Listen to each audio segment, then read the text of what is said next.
Okay बच्चों, तो अभी हम डिस्कस कर रहे हैं vector assignment 2। Okay, so this is vector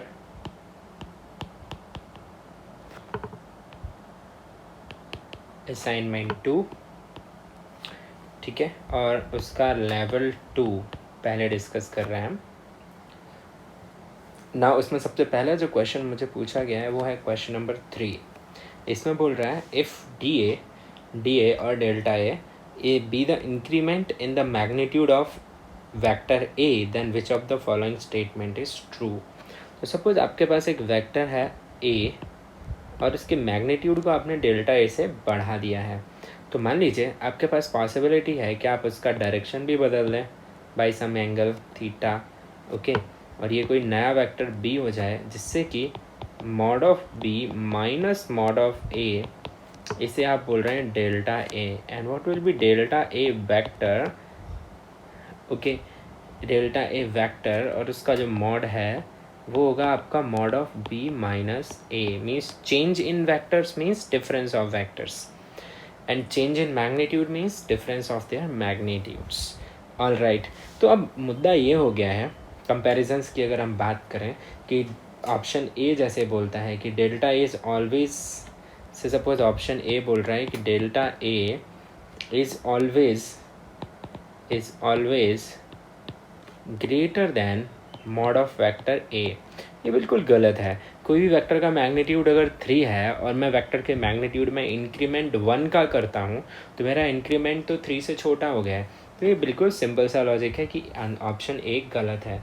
option B की जहाँ तक बात करें तो वो बोलता है delta A is always less than mod of A. Suppose कोई भी वेक्टर का मैग्नीट्यूड 3 है और उसमें मैं चेंज कर दूँ 5 यूनिट्स का, जिससे वो अब 8 हो जाए, तो क्या मेरा जो चेंज है वो ए से हमेशा छोटा है? नहीं, बड़ा भी हो सकता है। तो उसी लॉजिक पर ऑप्शन बी भी गलत हो जाता है बच्चों।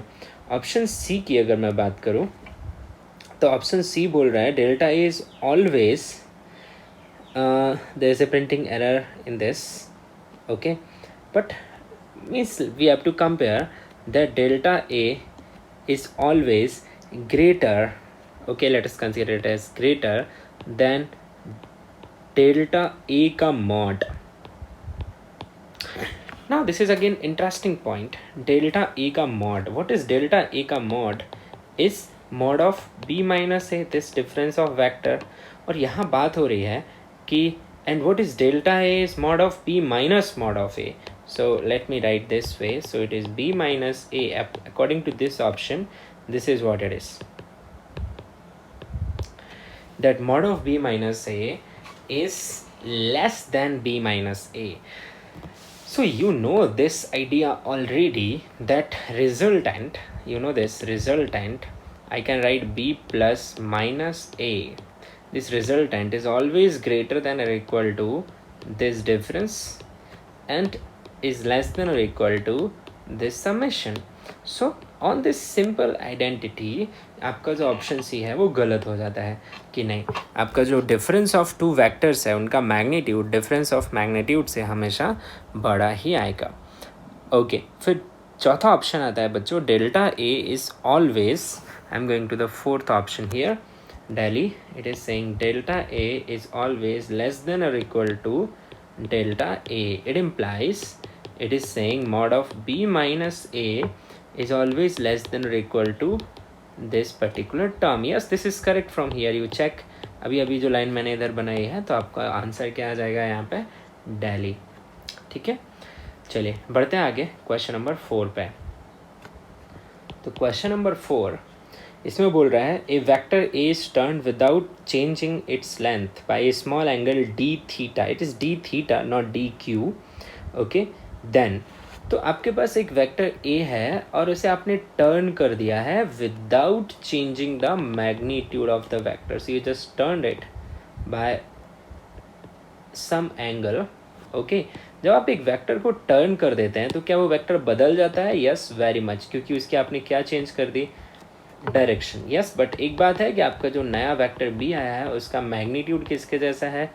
ए के जैसा ही है। इसीलिए अगर मैं डेल्टा ए फाइंड करूँगा which is mod of B minus mod of A, वो तो मुझे कितना मिलेगा? 0।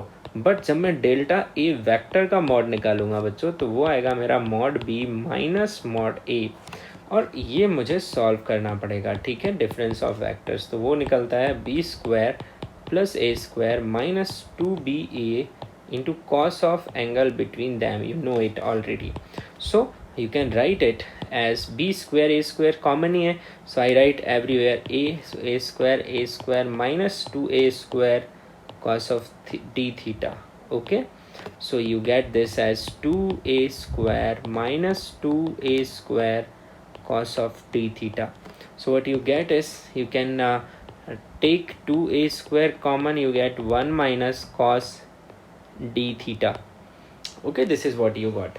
अब आपको मैंने एक फॉर्मूला सिखाया है बच्चों कॉस ऑफ थीटा का। Cos of theta half angle formula, basically it is 2 cos square theta minus 1, और you can write as 1 minus 2 sin square theta.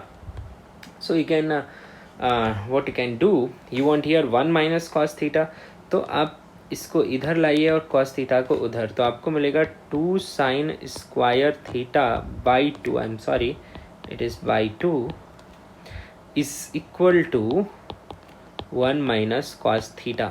तो अपने सिनेरियो में ये आ जाएगा 2 sin square d theta by 2 is equal to 1 minus cos d theta. ये trigonometry के फॉर्मूले से आ जाएगा। तो जरा पुट करिए इसकी वैल्यू, तो ये मिलता है root of 2a square into 2 sine square d theta by 2। तो आपका स्क्वायर से जितने टर्म बाहर निकाल सकते हैं निकाल लीजिए। एक तो 2 के पेयर से 2 निकल जाएगा, ए स्क्वायर में से ए, और साइन स्क्वायर में से आ जाएगा आपके पास साइन डी थीटा बाई 2। अब एक कंडीशन होती है for small angles, okay, for small angles this sine of theta can be written as theta only, ठीक है। तो इस केस में आप sine of d theta by 2 को सिर्फ क्या लिख देंगे, डी थीटा बाई 2, और आपका ये जो डिफरेंस है mod of delta A vector, it will come out to be 2a into d theta by 2 which will come out to be a into d theta. तो इसका ऑप्शन आप अगर ढूंढने जाएंगे, यस डेल्टा ए 0 है, but delta A का जो mod है वो a इंटू डी थीटा के इक्वल है, ठीक है। तो इस बेसिस पे आपका जो आंसर आ जा रहा है बच्चों बॉम्बे आ जाएगा, ठीक है। Okay, now the next question here I can see is question number 4 which you have asked. 4 I have already taken. Now the question number 5. So it is saying if A dot B, this question number 5, it is saying if A dot B is equal to 0 and A dot C is equal to 0, then it implies definitely that A is perpendicular to B and A is perpendicular to C, assuming A, B and C are non-zero vectors. Okay, हालांकि उसे वहाँ लिखना चाहिए कि A B सी में से कोई भी ज़ीरो वेक्टर नहीं है, all are non zero vectors, ठीक है। आप ऐड कर सकते हो क्वेश्चन में ये। तो मुझे पता चला that A is perpendicular to both B and C,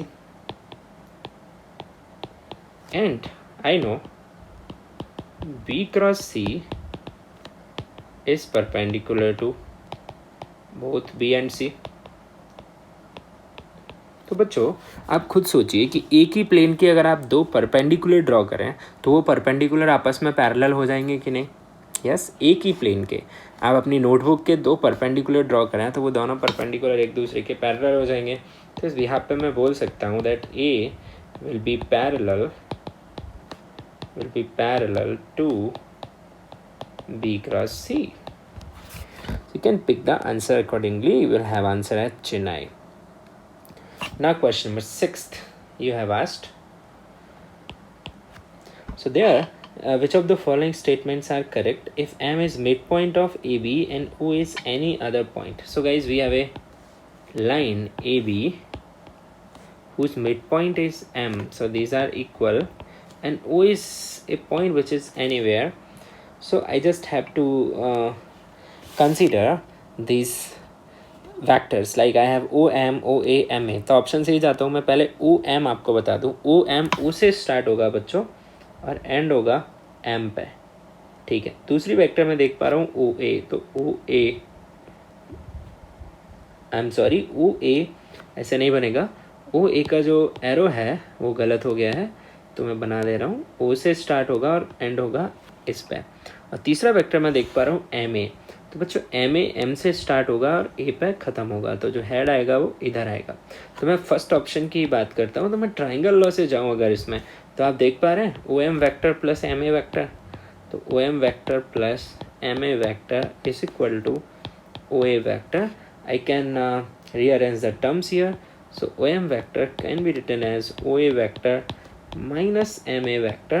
ये सही हो गया। इसी तरीके से आप बाकी ऑप्शंस भी वेरीफाई करके देख सकते हैं, none of them will be correct. So आपका आंसर आ जाएगा Agra. Okay, then you have asked question number 7 in this. So question number 7, if I pick, it is saying it is given that A plus B plus C plus D, A plus B plus C plus D is equal to 0 vector.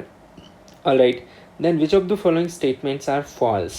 बच्चों जरूर देखें कि वो true पूछ रहा है या false, option wise ही जाना पड़ेगा। तो फर्स्ट ऑप्शन बोलता है आपको magnitude of A plus C equals to magnitude of B plus D। It is saying vector A plus vector C mod is equal to vector B plus vector D mod. It is the demand. So let's see from the question condition, can I write A plus C as B D को उधर ले चलते हैं minus B minus D? Yes, you can write A plus C is equal to minus of B plus D. So what it says, A plus C vector is equal in magnitude but opposite to the direction of B plus D. So you can easily write mod of A plus C is equal to mod of B plus D. So बच्चों ये जो option है ए वो correct option है। Bombay, each of A B C and D must be unit vector, ये तो वैसे ही देखने से गलत लग रहा है क्योंकि मुझे 4 वेक्टर्स का समेशन 0 चाहिए and there is no need कि उन चारों में चारों के चारों यूनिट वेक्टर हों। जैसे एक वेक्टर 2 यूनिट हो सकता है, दूसरा -2 हो सकता है, तीसरा 3 हो सकता है, चौथा -3 हो सकता है, तब भी उनके एडिशन मिलके 0 आएंगे, पर इनमें से कोई भी यूनिट वेक्टर नहीं है। तो ऑप्शन बी बिल्कुल गलत है, आप देखिए, क्योंकि वो बोल रहा है कि इसमें सबको यूनिट वेक्टर होना ही चाहिए। चलो ठीक है, तो बी अपना आंसर आ जाएगा फिर यहाँ फॉल्स में। चेन्नई भी देख लेते हैं, B plus C must lie in the plane of A and D, ठीक है, if A and D are not collinear and in the line of A and D if they are collinear। तो इसमें क्या बोल रहा है, इसमें बात कर रहा है B प्लस सी की। तो पहले आप B प्लस सी को अलग निकाल लीजिए और उसे ले चलिए minus of A plus D लिख दीजिए, कोई इशू नहीं है, उसी क्वेश्चन से लिखा है। अब देखिए B प्लस सी, ठीक है, will be collinear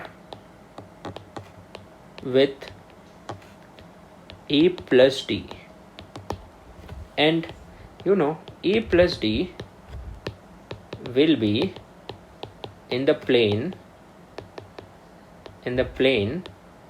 containing A and D, yes or no? तो A एंड D जिस प्लेन में होंगे उसी प्लेन में A प्लस डी होगा और B plus C A plus D के कैसा है, कोलिनियर। तो बच्चों मुझे ये बता दो कि अगर A एंड D कोलिनियर ना हुए, A एंड D कोलिनियर ना हुए, तो A एंड D ये हो जाएंगे और ये आ जाएगा आपका A प्लस डी। तो फिर इसी प्लेन में किसे आना पड़ेगा, B प्लस सी को। पर अगर A एंड D कोलिनियर हुए, तो this is A and D, they are collinear, so this will be A plus D. और इसी के जस्ट उल्टा किसे आना पड़ेगा, B प्लस सी को।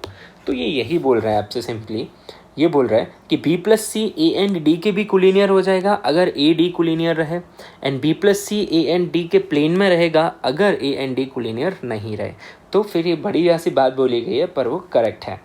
Daily, magnitude of A can never be greater than sum of magnitudes of B C and D. अब देखिए यहाँ पे ऑप्शन चेन्नई दिल्ली की बात कर रहा हूँ मैं, ठीक है, ये चेन्नई मैंने इधर लिखा हुआ है, this is option C. Delhi की बात कर रहे हैं, दिल्ली में बोल रहा है ए को आप एक्सप्रेस करिए in terms of B C D, so I will write like this. So what is mod of A? Mod of A is mod of B plus C plus D. So it is saying that A का जो magnitude है वो तो किसके equal आ रहा है बच्चों? Magnitude of B C and D के रिजल्टेंट के। ये बोल रहा है कि इक्वल कभी बड़ा नहीं हो सकता, यस कभी बड़ा नहीं हो सकता क्योंकि वो इक्वल आ रहा है, ठीक है, greater than sum of magnitude of B C D. तो आपका जो दिल्ली है वो भी सही बोल रहा है कि वो कभी बड़ा नहीं हो सकता उससे, ठीक है। तो यहाँ पे आंसर बच्चों फॉल्स स्टेटमेंट है, तो Bombay is the answer. 8th आपने पूछा हुआ है, आई एम सॉरी 8 नहीं पूछा है आपने। Then you have asked question number 9th, so let's move to question number 9th।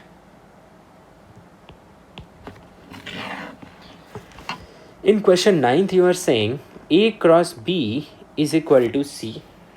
Condition is A cross B is vector C and B cross C is vector A, ठीक है। And it is saying C cross A is equal to B. C cross A is equal to B. Okay. So it is saying then A, B, C are coplanar. A plus B plus C cannot be equal to 0. Okay. Angle between A and B may be less than 90 degree and none of these. Okay. आप देख रहे हैं कि A cross B, A B का जो cross product है वो C के इक्वल है, B C का जो क्रॉस प्रोडक्ट है वो A के इक्वल है एंड C A का क्रॉस प्रोडक्ट है वो B के इक्वल आ रहा है। तो यहाँ से मैं क्या कंडीशन निकाल सकता हूँ? यहाँ से मैं बोल सकता हूँ C is perpendicular to A and B. Yes. दूसरा यहाँ से कंक्लूजन निकाल सकता हूँ A is perpendicular to B and C. तो बच्चों C A B के परपेंडिकुलर है, A B के परपेंडिकुलर है और C के भी परपेंडिकुलर है, इसका मतलब A B C are mutually perpendicular. Yes, and B is perpendicular to C and A। तो मैं यहाँ से एक कंडीशन निकाल सकता हूँ that A, B and C are mutually perpendicular, ठीक है, to each other. This is the conclusion one can draw. Now three mutually perpendicular vectors can never be equal to, three mutually perpendicular vectors can never be equal to null vector, just like I j k, I plus j plus k can never be 0. तो A B C R coplanar गलत हो गया बच्चों, तीन mutually perpendicular vector coplanar हो ही नहीं सकते। फिर A plus B plus C can not be equal to 0, ये सही बोल रहा है क्योंकि तीन म्यूचुअली परपेंडिकुलर वेक्टर्स का रिजल्टेंट 0 आ ही नहीं सकता। अगर आप तीन वेक्टर्स का रिजल्टेंट 0 करना चाहते हैं दे मस्ट बी कोप्लेनर, मैंने लिखवाया है आपको, ठीक है। तो इसका आंसर चेन्नई आ गया है, आई एम सॉरी बॉम्बे है। फिर तीसरा बोल रहा है angle between A and B may be less, no it is exactly 90, they are mutually perpendicular. तो बच्चों यहाँ पे आंसर क्या आ जाएगा आपका? बॉम्बे can pick the answer. Now the next doubt which you have asked me is question number 12. So I move to question number 12 now. Vector A makes equal angle with x, y and z axis, then value of its component in terms of magnitude of A is asked. Alright, you know it. If vector A makes alpha angle with x-axis, beta with y-axis and gamma with z-axis, then उसका जो x component है बच्चों वो आता है a cos alpha, y component आता है a cos beta and z component आता है a cos गामा। और आपको पता है डायरेक्शन कोसाइन पार्ट में मैंने आपको सिखाया है cos square alpha plus cos square beta plus cos square gamma ये 1 होता है।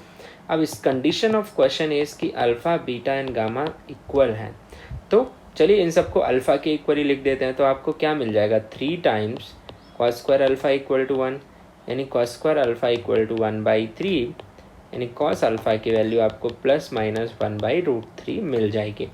अब आपको ऑप्शन में जाएंगे तो फिर उसमें प्लस माइनस का कोई रोल नहीं है, उसने मैग्नीट्यूड के टर्म्स में पूछा है तो आप पॉजिटिव ही कंसीडर कर लीजिए। तो आप क्या लिख पाएंगे यहाँ पे फिर ax, ay and az equal हो जाएंगे और सबके सब a/√3 के इक्वल आएंगे। ठीक है, you can pick your answer which is option आगरा in 12th। I move forward and I have a question which is question number 15। 15 से मिलते जुलता क्वेश्चन आप पहले भी कर चुके हैं। इसमें आपको दो वेक्टर दिए हुए हैं a एंड b और इसमें पूछ रहा है unit vector parallel to their resultant. So vector a is 4i cap minus 3j cap and vector b is 8i cap plus 8j cap. Okay, and it is asking vector which is parallel to their resultant. So let us first find a resultant which will be a plus b.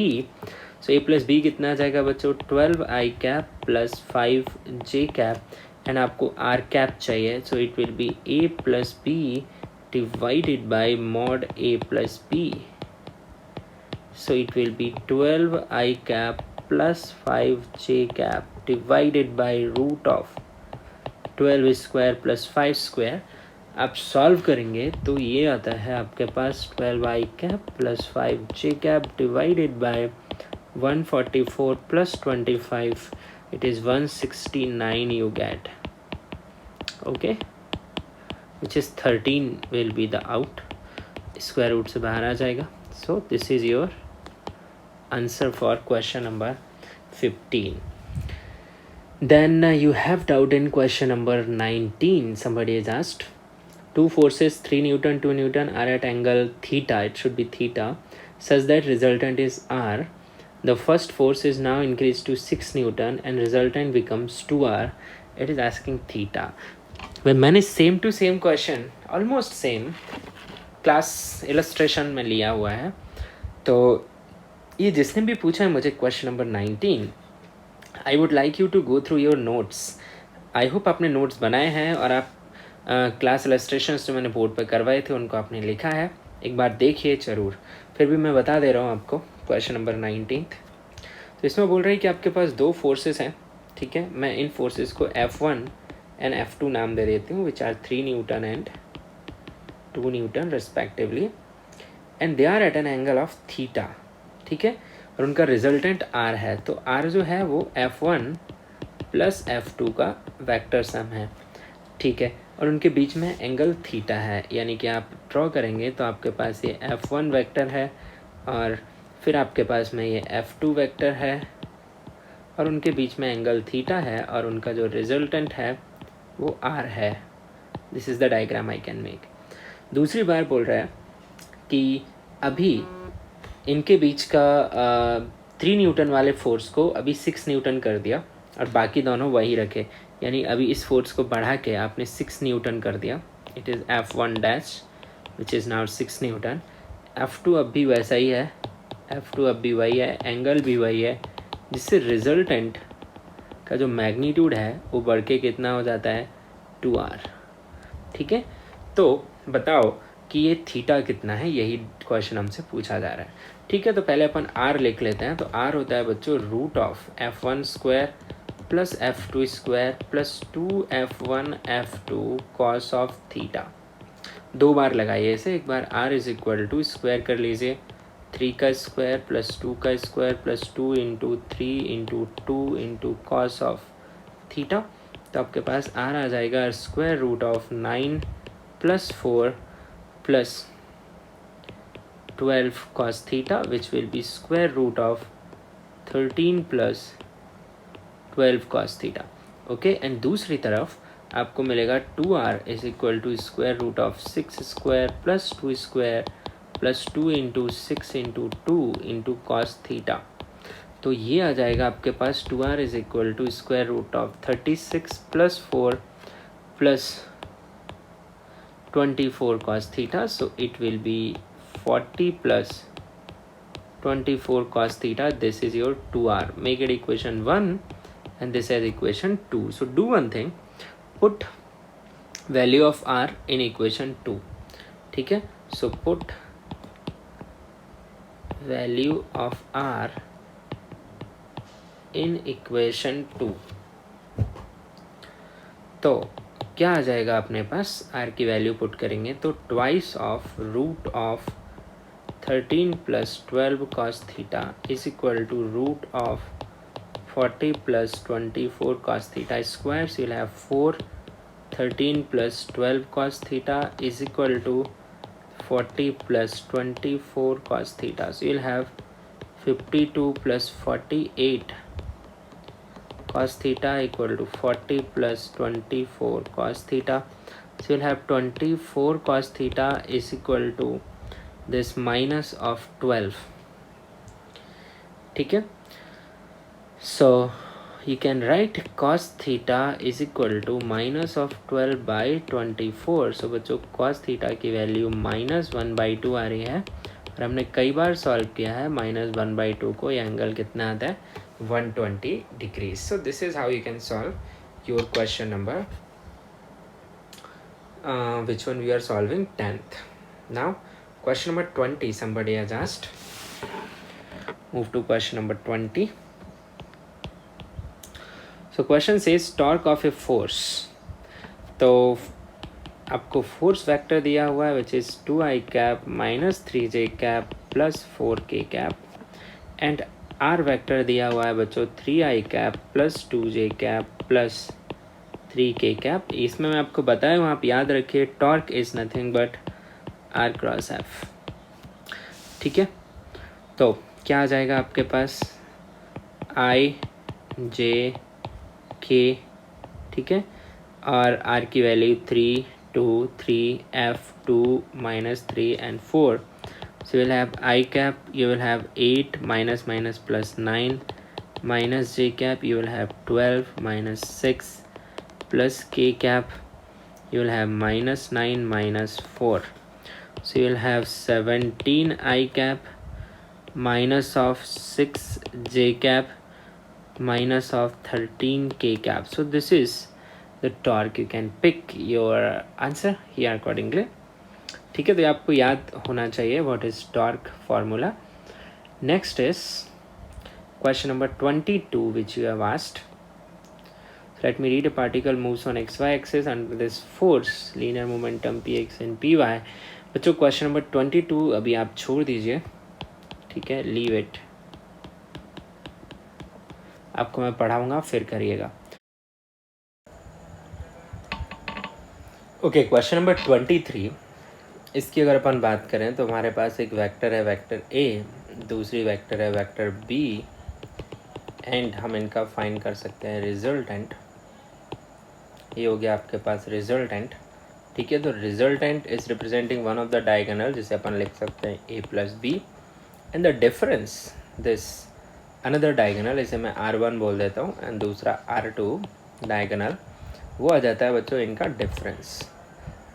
तो आपको इसमें क्या दिया हुआ है, आपको एक diagonal यानी कि एक डायगोनल की वैल्यू जो है वो 2i कैप दी हुई है और दूसरे डायगोनल की जो वैल्यू है वो आपको 2j कैप दी गई है. तो इनकी हेल्प से आप वेक्टर एंड वेक्टर बी निकाल सकते हैं. तो आप अगर इन दोनों को ऐड कर देंगे, ठीक है, इफ़ यू ऐड तो you get 2a is equal to 2i cap plus 2j cap. So बच्चों you got a as i cap plus j cap. ठीक है, बाय एडिंग. अब इन्हीं दोनों को अगर आप सब्ट्रैक्ट कर दें तो ए कैंसिल हो जाएगा और आपको मिलेगा 2b is equal to 2i minus 2j. तो आपको जो b मिलेगा वो मिलेगा i माइनस j. अब आप जानते हैं that area of a parallelogram whose adjacent sides are represented by a and b is nothing but mod of a cross b. तो बच्चों a क्रॉस b हम फाइंड कर सकते हैं अभी यहाँ पे. तो a cross b is nothing but this determinant is I cap, j cap, k cap, and you can write vector a as 1 1 0 and 1 minus 1 and 0. So what can you write? You can write I cap, then the cross product, then you will have 0 minus 0 minus j cap, then the cross product. Once again what will you have? 0 0 के साथ ही multiply होगा, then k cap, then you will have this component -1 so what you have A cross B vector here is equal to this minus of 2k cap. So what is mod of A cross B? You can write is simply 2 and that is your answer, the area. So area of this parallelogram you got what you got. तो बच्चों इस question का answer पीछे गलत दिया हुआ है 4 units, इसका आंसर 2 यूनिट्स आएगा, आप चेंज कर लें, ठीक है। आप चाहें तो एक डायरेक्ट फॉर्मूला याद कर सकते हैं इस क्वेश्चन के लिए। Area of parallelogram directly in terms of diagonal can be written as half of mod of d1 cross d2 where d1 and d2 represents diagonals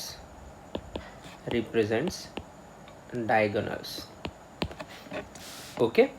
या फिर अपना पुराना फॉर्मूला तो आपको आता है, वो क्या होता है, mod of A cross B where A and B are adjacent sides, उसमें कोई हाफ नहीं होता है, ठीक है। At the end you will reach the same answer.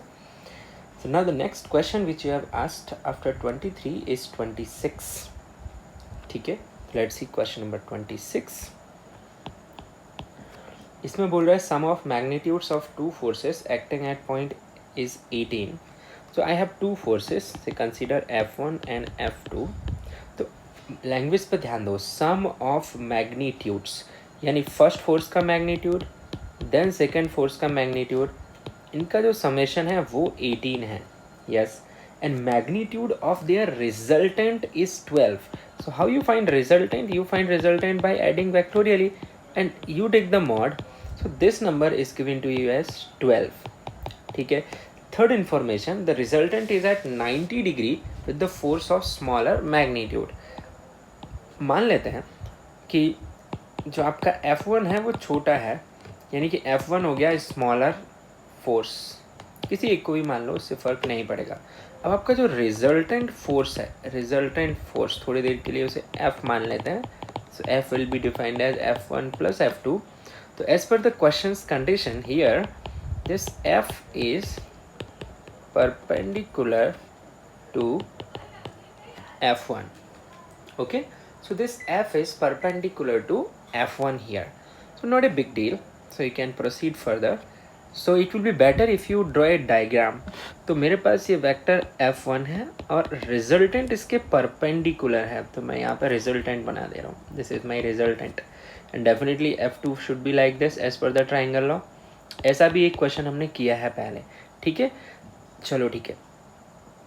अब हमें क्या दिया है, F1 प्लस F2, इसकी जो वैल्यू है वो मुझे 12 दी है, okay, and this angle is given to me as 90 degree, it's all right, ठीक है। अब पूछ क्या रहे हैं हमसे, what are magnitude of the forces, okay. So let us use this formula, so we can use this formula here by Pythagoras theorem। I can make a equation, I can write this F2 square must be equal to F1 square plus F square। So I can write F2 square minus F1 square is equal to F square। I can write it as F2 minus F1, you know this A square minus B square, F2 plus F1 is equal to F का square which will be how much, 144। I put this value 12। तो अब F2 plus F1 by equation 1 what you have is you have it as 18 which is, so 8 times it will be, so F2 minus F1 is equal to 8 and by equation 1 you have F2 plus F1 is equal to 18। now you are okay, you can easily solve this, okay। इस equation को आप solve करते हैं तो आपको जो F2 है बच्चों वो 13 मिलेगा, ठीक है, और जो F1 है वो आपको 5 मिल जाएगा। अकॉर्डिंगली आप आंसर पिक कर सकते हैं which will be Chennai, okay. तो the next question which you have asked is question number 27। So let's move to that question 27। इसमें बोल रहा है A vector P making angles A B and it is not, ये गलत छपा हुआ है बच्चों, यहाँ पे अल्फ़ा बीटा एंड गामा होना चाहिए, ठीक है। मैंने एग्जैक्टली आपको क्लास इलस्ट्रेशन में लिया है, तो I want you to go there and check for class illustration। only thing in this you change, ये जो A है A is alpha here, B is beta and ये जो G है it is gamma। so use this alpha beta gamma and I have solve this question, मुझे answer भी याद है इसका, sine square alpha plus sine square beta plus sine square gamma it was equal to 2 and cos square alpha plus cos square beta plus cos square gamma is 1, वो तो आपको ध्यान रखना ही है, ठीक है। अभी आपने 28 भी पूछा है मेरे से, तो 28 भी फटाफट देख लेते हैं अपन। इसमें क्या बोल रहा है, figure source this regular hexagon, what is the value of A B plus A C plus A D plus A E plus A F. ये दिमाग लगाने जैसा क्वेश्चन है, आप ध्यान से देखिए। So here we have this hexagons which are namely A, B, C, D, E, F and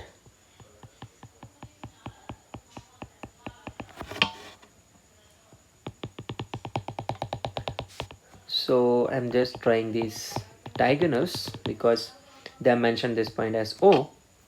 मुझे जो वैल्यू फाइंड करनी है बच्चों, ध्यान से देखिए, मुझे फाइंड करनी है ए B plus A C plus A D plus A E and plus A F. So this many numbers are there जिनका मुझे समेशन फाइंड करना है। Okay, no problem. So I start with A B and answer मुझे A O के term में ही करना है। Okay, I have to answer in terms of A O.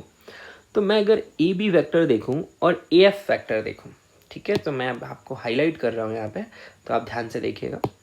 तो just focus on this vector A B and focus on this vector A F. What is A B plus A F?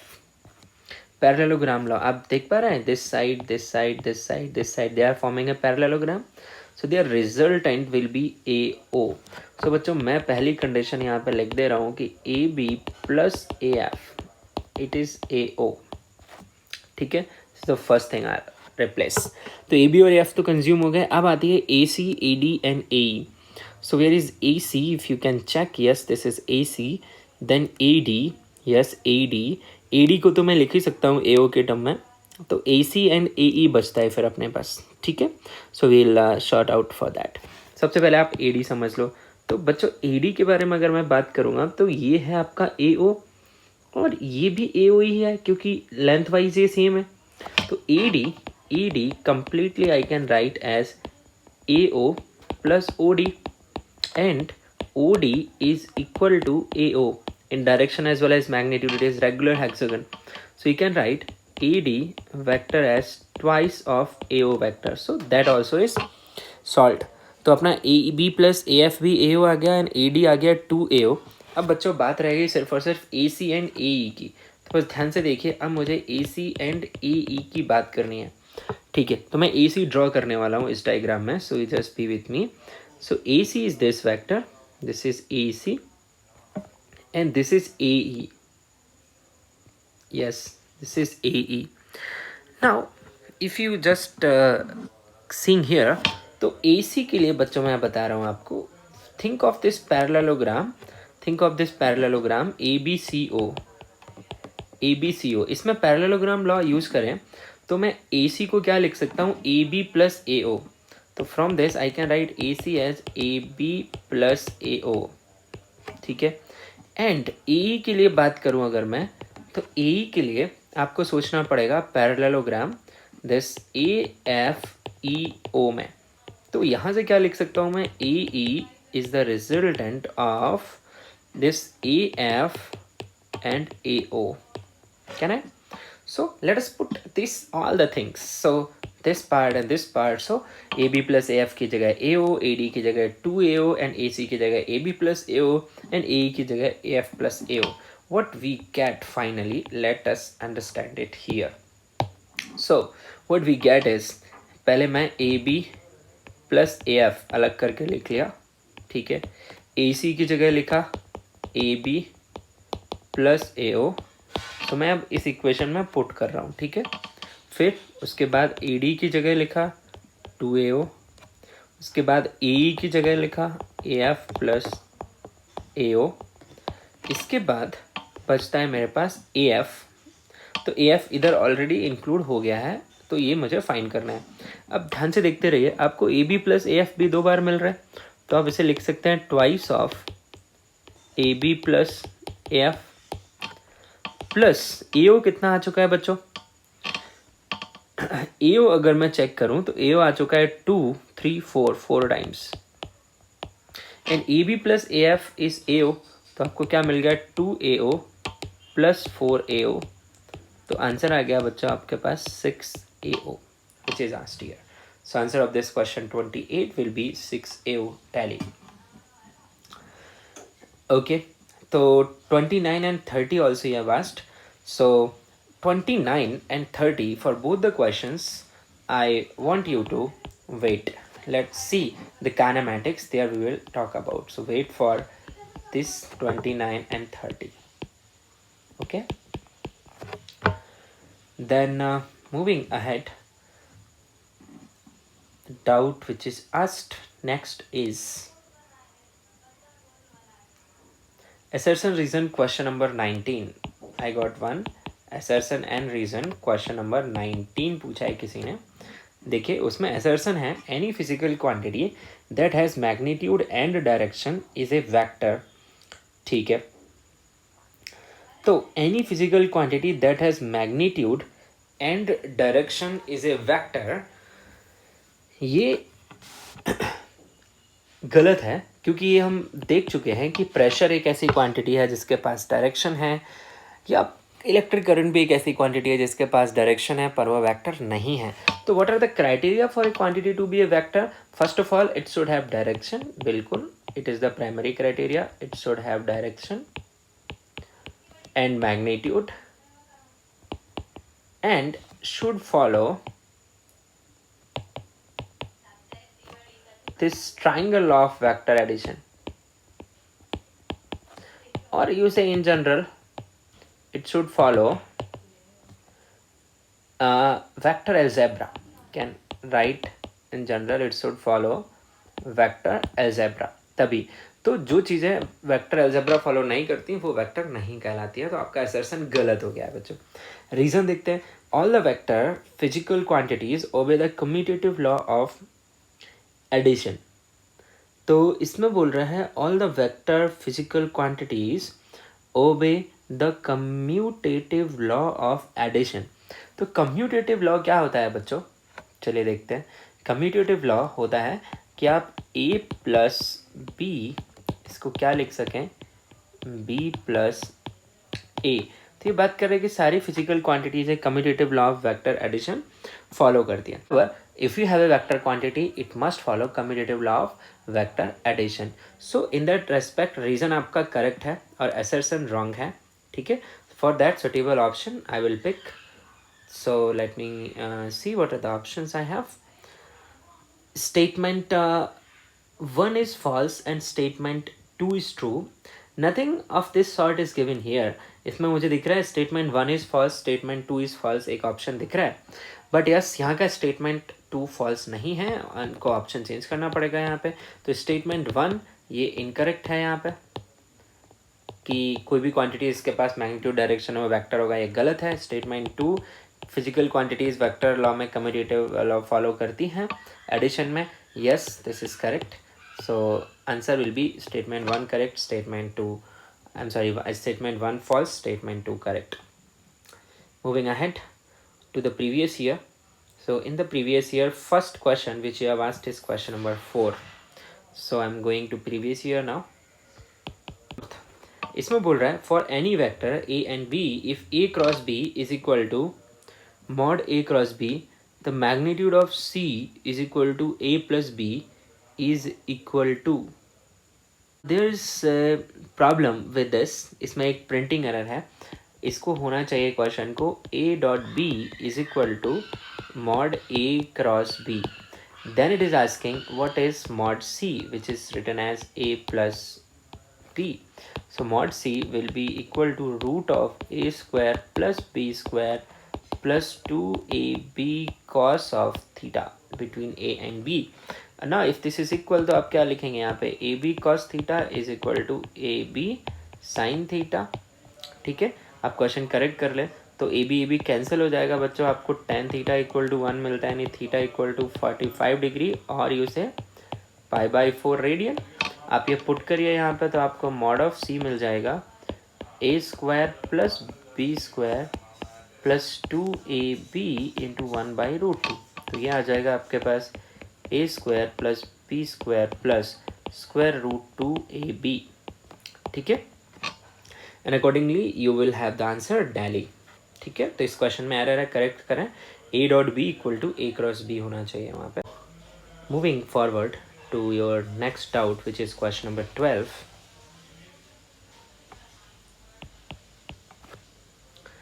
It is saying there are if a1 a2 are two non-collinear unit vectors।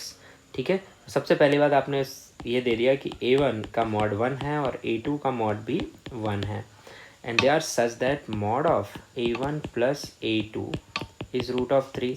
तो आप क्या करेंगे, square root of a1 square plus a2 square plus 2a1 a2 cos of theta, where theta is angle between a1 and a2। Formula लगा दिया।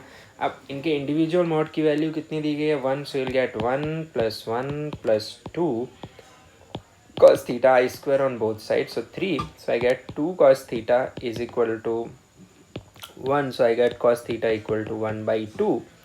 okay, now it is asking me the value of, यहाँ भी arrows missing है बच्चों। ठीक है, and there are a lot of typing errors in this exercise, so don't worry। ये होना चाहिए था a1 minus a2 dot 2a1 plus a2, this must be the expression, so nothing to worry here। You can dot product is distributive over multiplication, this addition, so 2a1 plus a2 minus a2 dot product 2a1 plus a2, so you will be having this 2a1 dot a1 2a1 square plus a1 dot a2 minus 2a2 dot a1 minus a2 square। so 2a1 square dot product follows commutative law, तो a1 dot a2 is a2 dot a1 equal होता है, so यहाँ पे minus of a2 dot a1 आ गया आपके पास minus a2 square, so 2a1 square minus अब a2 a1 cos of theta minus a2 square। now let us put the value, so 2 into 1 square minus 1 into 1 into cos theta आपको 1/2 मिल गया minus 1 square, so you have 2 minus 1/2 minus 1, so you have 1 minus 1/2। बच्चों LCM लेंगे तो अपना answer आ जाएगा 1/2। ठीक है, फॉर दिस क्वेश्चन नंबर 12। चलिए आगे बढ़ते हैं। फिर आपने पूछा हुआ है question number 14, the value of p so that these vectors which I can see here are coplanar should be। तो मैंने आपको कंडीशन ऑफ कोप्लेनैरिटी बताई हुई है, if you remember condition of coplanarity। so if you have vector a b and c are coplanar if either you write a cross b dot c equal to 0, any of this pair you can write like that। okay, तो मैं चलो इसी से चला जाता हूँ। तो a cross b निकाल सकता हूँ मैं, बिल्कुल। so a क्रॉस b मैं डायरेक्ट वैल्यू लिख रहा हूँ, आप क्वेश्चन में वेक्टर देख सकते हैं। तो ए वेक्टर है आपके पास 2i cap minus j cap and 1k cap. ठीक है, तो यहाँ पे 1 आ जाएगा, and then you have the b vector another which is 1 2 एंड -3। Take the cross product first, so you'll have i cap, then you -1 -3 3 -2 minus j cap -6 -1 plus k cap 4 + 1, so you'll have I cap minus will become 7j cap plus 5k cap। this is a cross b। ठीक है, अब आपके पास vector c उसने दे रखा है, it is 3i cap plus pj cap plus 5k cap। अब आपको क्या करना है, a cross b dot c को 0 करना है। करिए, तो डॉट प्रोडक्ट लेना बहुत आसान होता है। तो 1 into 3 पहला टर्म प्लस 7 into p दूसरा टर्म प्लस 5 into 5 तीसरा टर्म इक्वल टू 0 करिए, तो आपको क्या मिलेगा, 3 plus 7p plus 25 equal to 0। so you'll have 7p is equal to -28, so p is -4, so this will be your answer here, -4। ठीक है। And याद रखें condition of coplanarity of three vector is what, it is simply cross product of any two and the dot product with the third one. If it is zero then the vectors are called coplanar vectors. ठीक है. So let us move forward. 27 में आपको दो vector दिए हैं और पूछ रहा है इनके रिजल्टेंट का एक्स एक्सिस के साथ एंगल क्या होगा. तो मैं आपको समझा देता हूँ कि सपोज आपके पास एक वेक्टर सी है और दूसरा वेक्टर डी है. ठीक है. या फिर ऐसे सोचते हैं कि सपोज आपके पास कोई एक वेक्टर सी है and you want angle made by vector c with x axis. तो आप कैसे निकाल सकते हैं, with the help of direction cosines. कैसे निकाल सकते हैं, डायरेक्शन कोसाइंस एक्सिस के साथ एंगल. तो आपको पता है अगर अल्फा एंगल है एक्सिस के साथ तो आप कॉस अल्फा को लिख सकते हैं. ठीक है. कॉस अल्फा को क्या लिख सकते हैं, C X divided by C, यानी X component of C divided by magnitude of vector C. तो I will follow the same thing here. So I have vector A which is equal to vector A का जो value दिया हुआ है मुझे, let me see, it is minus i cap plus 2j cap minus 3k cap. So it is minus i cap plus 2j cap minus 3k cap. And vector b it is 4i cap minus 2j cap plus 6k cap. तो इनका जो resultant है R will be a plus b. ठीक है. तो इनका resultant निकाल लेते हैं, ऐड करेंगे तो ये मिलेगा 3i cap plus 0j cap plus 3k cap. अब इस रिजल्टेंट का एक्स एक्सिस के साथ एंगल निकालना है. So angle made by R with x axis. So how will you find this angle? Not a big deal. So cos alpha is equal to rx by r. X component of r is 3 and magnitude will be root of 3 square plus 3 square. So you'll have 3 divided by 2 times 3 square. So 3 root 2. So 3 cancels out. So you get cos alpha equal to 1 by root 2. Or you say alpha is equal to 45 degree. So this way you can solve for finding angle made by any vector with the coordinate axis. Here it is x-axis. Well, let's move forward and the next question which is asked here is question 30. So guys, question 30 का मैं exact solution आपको assignment 1 के discussion में दे चुका हूँ. ठीक है. तो मैं चाहूँगा कि आप वहाँ जाके ज़रूर देखें. As it is cos theta sine theta का क्वेश्चन है, परपेंडिकुलर पूछ रहा है, तो आपको उनका डॉट प्रोडक्ट निकाल के ज़ीरो कोशिश करनी है प्रूफ करने की. जिसमें हो जाएगा वो आपका परपेंडिकुलर वेक्टर कहलाएगा. ठीक है. तो मैं आगे पढ़ता हूँ. 30 मैं ऑलरेडी करा चुका हूँ आपको. So the next doubt which you have asked after 30 is 36. ठीक है. 36 जिसने भी पूछा है ये डायरेक्ट फार्मूला बेस्ड क्वेश्चन है. आपको ए वेक्टर दिया है 3i cap minus 6j cap plus 2k cap. आपको वेक्टर बी दिया है which is 2i cap plus j cap minus 2k cap. और ये ट्राइंगल बना रहे हैं तो आपको area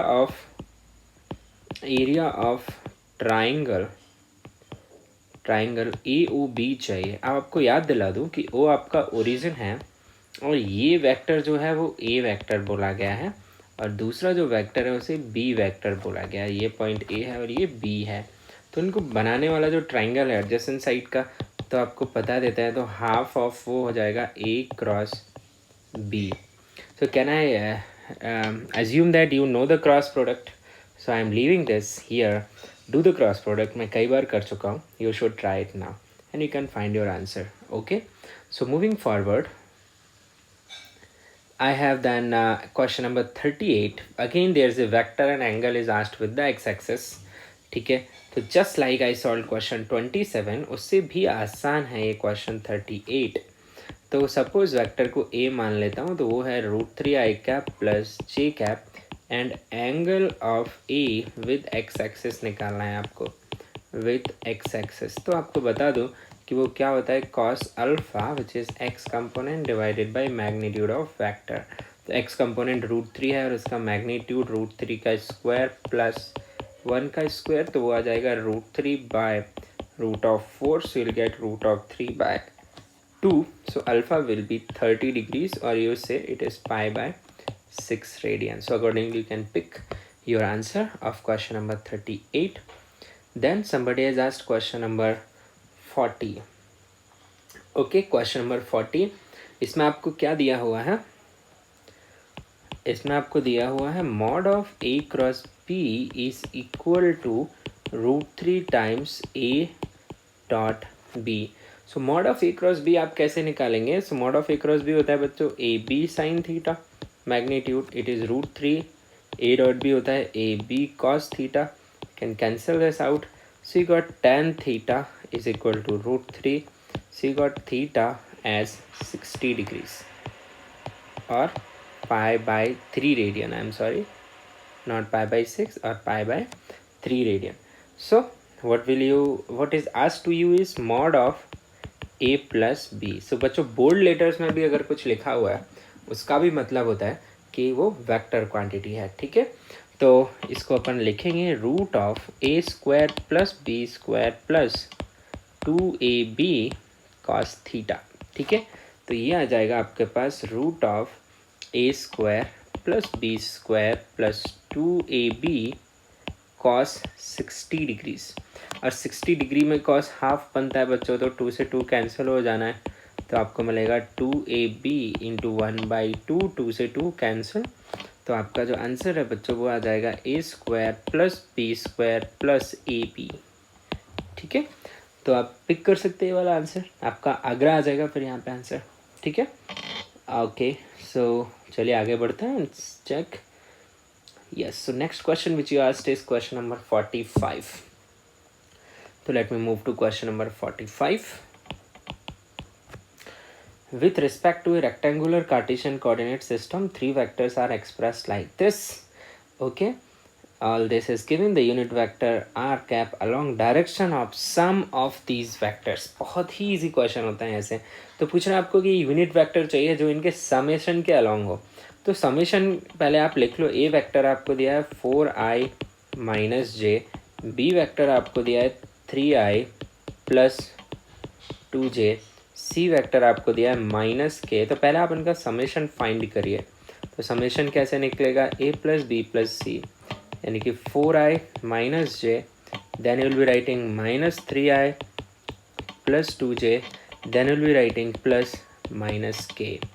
So what will you have? You'll have this 4i minus 3i, you'll have I cap, minus j plus 2j, you'll have j cap, ठीक है, and then you have minus k cap. So this is basically your vector r, and you want r cap. R cap is vector r divided by magnitude. So I cap plus j cap minus k cap divided by magnitude will be 1 square plus 1 square plus minus 1 का square.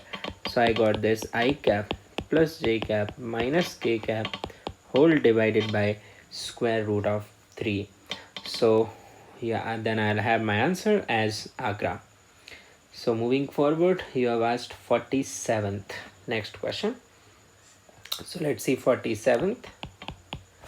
In this, y component of velocity is 20, x component of velocity is 10. Then direction of motion of body with the horizontal at this instant is asked. हालांकि ऐसे question हम kinematics में पढ़ेंगे, पर फिर भी यहाँ पे ये हमारी लिमिट में हम कर सकते हैं। तो वेलोसिटी वेक्टर क्या दिया हुआ है आपको? वो होगा v x i cap plus v y j cap. तो आपको जो वी एक्स है वो कितना दिया हुआ है? 20, and I am sorry, v x है वो 10 दिया हुआ है और वी वाई दिया हुआ है 20। एक्स आपका हॉरिजॉन्टल रिप्रेजेंट कर रहा है, वाई आपका वर्टिकल कर रहा है। आपको मैंने सिखाया है how to draw vector in component form. So you can write 10i cap plus 20j cap. So let me represent this vector in component form. So इसका जो x कंपोनेंट है बच्चों वो सिर्फ 10 है और y कंपोनेंट है वो 20 है। तो y कंपोनेंट है 20। तो इसका जो वेक्टर बनेगा वो इनके समेशन से आएगा कंपोनेंट के। ये आपका वेलोसिटी वेक्टर है, ये हॉरिजॉन्टल के साथ कुछ एंगल थीटा बना रहा है। तो आपको मैं सिखाया हूँ tan of theta will be what? 20 divided by 10, so it is 2। तो आप क्या बताएंगे? Theta is tan of inverse 2। तो इसकी जो मोशन की डायरेक्शन है, मोशन की डायरेक्शन कुछ नहीं वेलोसिटी ही होती है, वो हॉरिजॉन्टल के साथ कितना एंगल बना रही है, tan इनवर्स 2। ठीक है, okay, moving forward. So this is it, you have asked this as doubts. Now guys, हमारा वेक्टर जो है वो फॉर्मली ख़त्म हो जाता है। यहाँ पे मैंने आपके सारे डाउट्स भी डिस्कस कर लिए हैं। तो be ready for a test on vectors on this coming Sunday. ठीक है, तो आने वाले संडे को आपके पास अब भी 5 दिन बचे हुए हैं जिसमें आप प्रिपेयर कर सकते हैं